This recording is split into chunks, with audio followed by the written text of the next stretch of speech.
Vous êtes dans une entreprise qui aujourd'hui emploie 220 personnes. J'ai qu'un on perd, il faut l'alimenter en 6 carrés. Si on fait en 5, ça fond.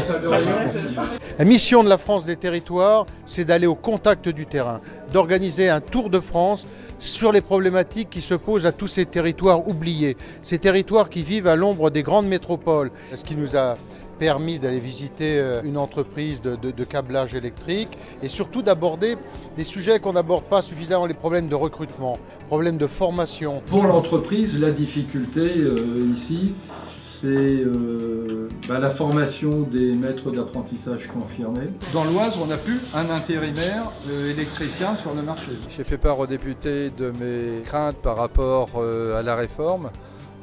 Telle qu'annoncée par le gouvernement actuel, la manière dont ça allait impacter nos outils de formation, les outils propres à la branche, les problèmes de financement de l'apprentissage en général. Et puis aussi, nous avons évoqué les difficultés de recrutement des apprentis. À l'inverse, ils ont évoqué eux aussi, puisqu'ils les reçoivent dans leur permanence, les difficultés pour les apprentis de trouver des entreprises. On a besoin de trouver des plateformes pour mettre en adéquation l'offre et la demande. Et puis ce soir, on a eu un débat d'une autre nature avec des élus locaux, avec la population du secteur, sur tous ces sujets qui touchent la ruralité. Aujourd'hui, c'est très très difficile pour un maire d'une petite commune comme nous de pouvoir suivre tout ce qu'on nous impose. Est-ce que la commune a encore un avenir ?